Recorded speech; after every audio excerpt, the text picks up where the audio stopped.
système canalaire. La précourbure est réalisée en ourlant la pointe de l'instrument entre les membres.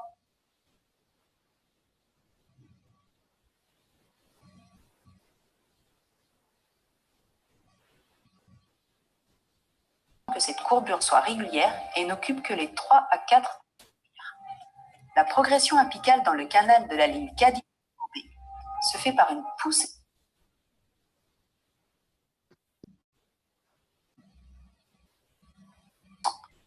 Si la ligne K10 bloque avant d'atteindre la longueur de travail, on ne doit en aucun cas forcer ou pousser cet instrument.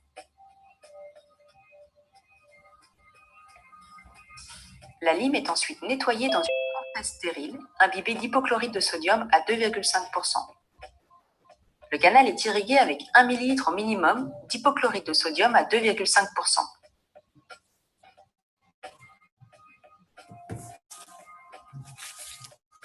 La perméabilité apicale et la fluidité de la préparation d'une lime précourbée, K8 ou K10, si le diamètre du foramen le permet.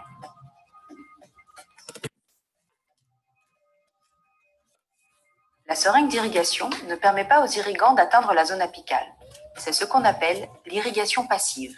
Par contre, l'instrumentation manuelle, les systèmes d'irrigation dynamique, portent les solutions dans les derniers millimètres apicaux. C'est l'irrigation active.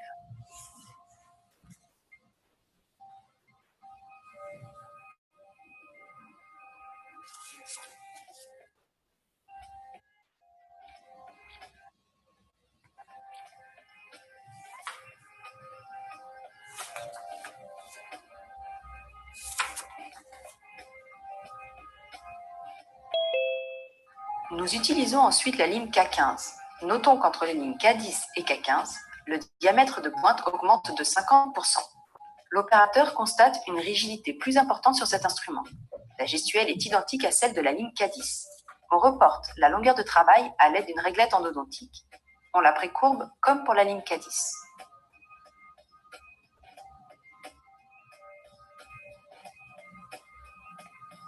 La ligne K15 est utilisée de la même manière que la ligne K10. Légère poussée jusqu'au blocage, puis mouvement de rotation, un quart de tour horaire et quart de tour anti-horaire jusqu'à la longueur de travail.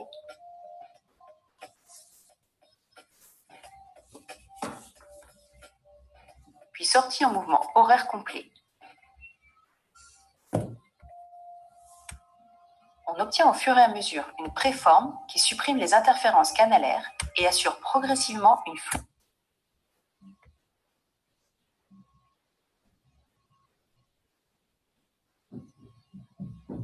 Madame, s'il vous plaît, s'il y a une possibilité de nous envoyer la vidéo avec le support, car il ne marche pas correctement à cause de connexion. Merci.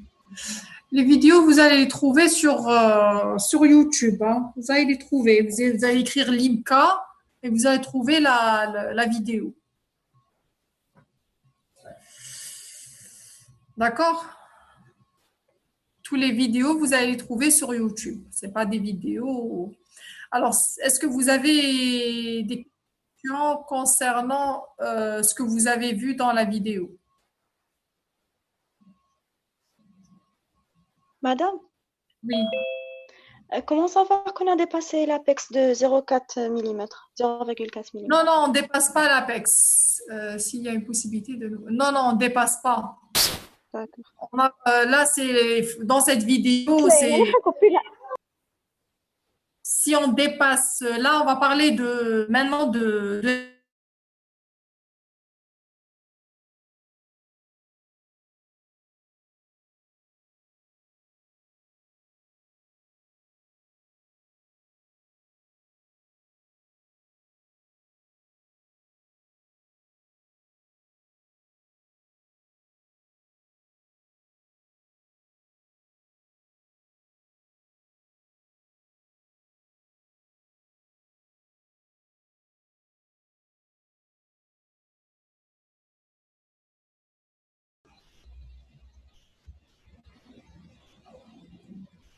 Est-ce que vous avez des questions concernant la vidéo?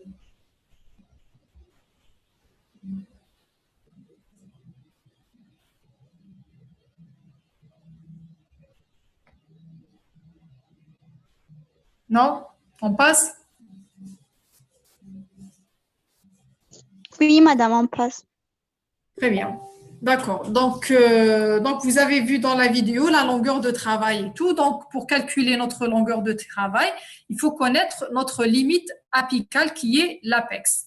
Alors, cette constriction apicale que vous voyez là, constriction, elle est plus étroite apicalement. Il est défini par deux structures. La première structure triangulaire qui est considérée par le canal dentaire, et la deuxième constriction ou structure triangulaire qui est le foramen apical. Ça, on l'appelle foramen apical. D'accord? Et la rencontre des sommets de ces deux triangles va nous donner la constriction apicale. Et cette constriction apicale, il ne faut pas la dépasser quand on mesure notre longueur de travail. Quand vous allez mesurer votre longueur de travail, vous avez en tête la longueur théorique. Donc, vous allez introduire votre instrument, bien sûr, après avoir réalisé votre cathétérisme. D'accord? Après avoir fait le cathétérisme, on prend la dernière lime, qui est la lime numéro 15. La lime numéro 15, et vous allez l'introduire à la longueur de travail théorique. C'est-à-dire que si vous travaillez par exemple sur une molaire, vous allez travailler avec 19,5 de millimètres, maximum 20 millimètres. D'accord? Donc,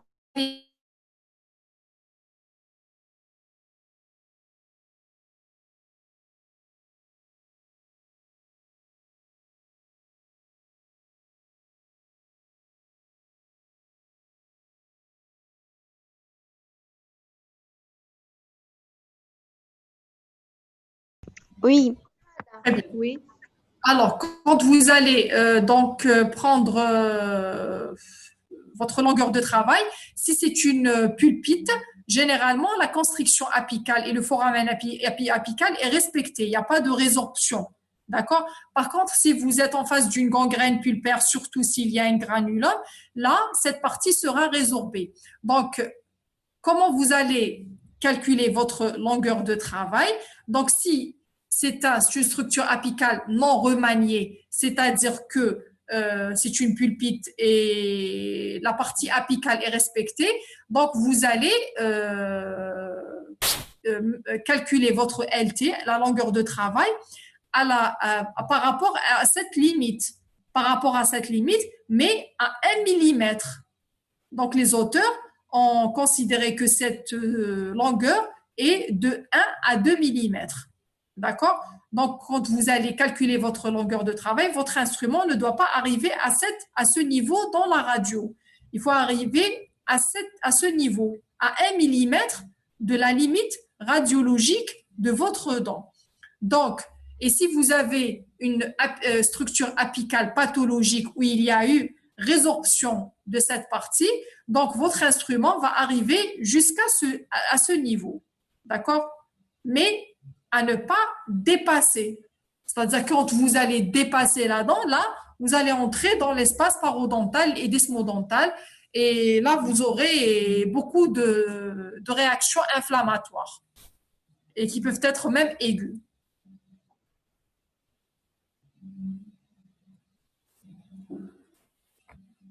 Alors, pour prendre votre longueur de travail, vous avez trois moyens. Donc, vous avez le moyen tactile, radiographique et électronique. Alors, pour le moyen tactile, donc, comment vous allez le déterminer? C'est une technique empirique, c'est-à-dire qu'elle n'est plus utilisée, mais c'est une technique qui existait déjà. C'est-à-dire avant, les praticiens l'utilisaient s'ils n'avaient pas de radiographie ou avant. Déjà avant, ils utilisaient cette technique empirique.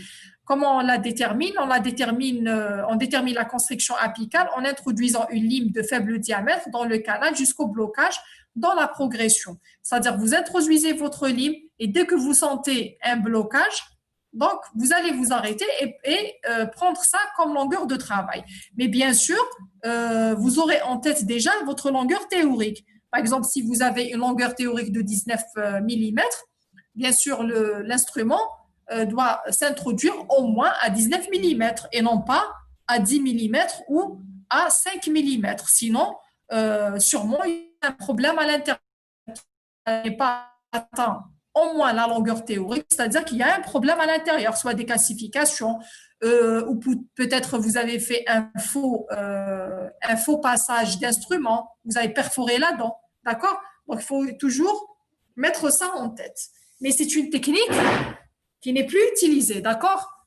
Donc, actuellement, on utilise la radiographie, la rétroalvéolaire.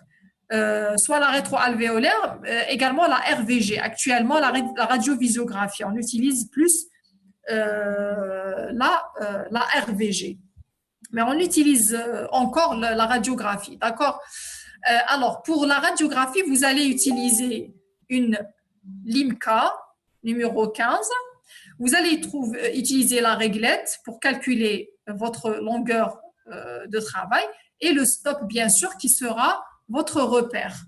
C'est le stop qui, sur l'instrument que vous allez utiliser comme repère.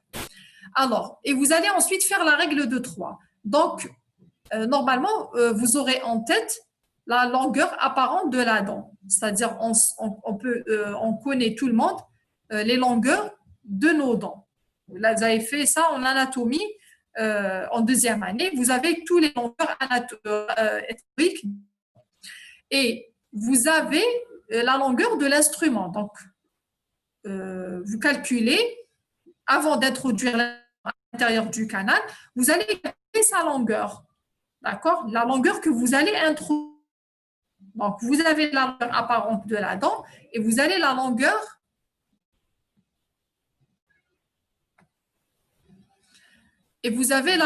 réelle de l'instrument. Donc, vous allez réaliser votre règle de 3. Donc, la règle de 3 dit que la longueur réelle de la dent, c'est la longueur réelle de l'instrument fois la longueur apparente de la dent sur la longueur apparente de l'instrument. Et voilà, vous aurez votre longueur réelle de la dent. D'accord? Déroule comme on faisait avant au lycée, d'accord? Est-ce que vous vous souvenez? Donc, Oui, madame, oui. très bien, très bien. Alors, actuellement et récemment, donc on utilise la technique électronique donc on utilise un localisateur d'Apex. Donc, on verra ensemble la vidéo et on discutera après. Bon, c'est une marque, on ne suit pas les marques. Est la solution idéale pour localiser de manière rapide, fiable et précise l'apex du canal radiculaire. Le S5 Apex Locator est compact, facile à utiliser et s'intègre parfaitement dans chaque cabinet dentaire. Voyons à présent comment utiliser le S5 Apex Locator. Tout d'abord, anesthésier et isoler la dent, puis réaliser un accès au canal radiculaire. Assurez-vous qu'une ligne de 10 entre dans le tiers coronaire du canal. Ouvrir l'orifice du canal avec une lime S5 numéro 1 à atteindre le foramen apical. Mettez sous tension le localisateur et réglez le volume sonore souhaité. Le bon raccordement du câble à l'appareil est signalé par le symbole du câble sur l'écran. Pour vérifier le bon fonctionnement du câble, touchez le crochet labial avec le clip pour lime. Le symbole représentant des flèches vertes doit alors apparaître à l'écran. À présent, suspendez le crochet labial à la lèvre inférieure du patient, de préférence du côté opposé à la dent traitée. Ainsi, une ligne manuelle clip pour lime. L'appareil émet 2 bips pour confirmer la bonne connexion. Déplacez progressivement la lime dans le canal. L'écran affiche alors la progression et la fréquence des bips augmente jusqu'à ce que l'apex soit atteint.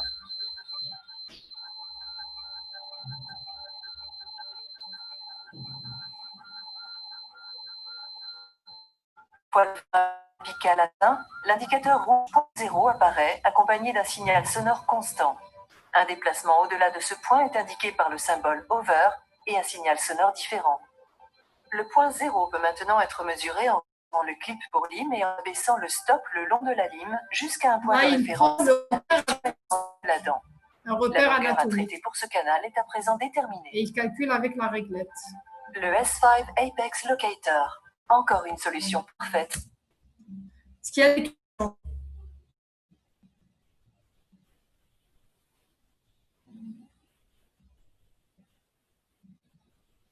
Il y a des questions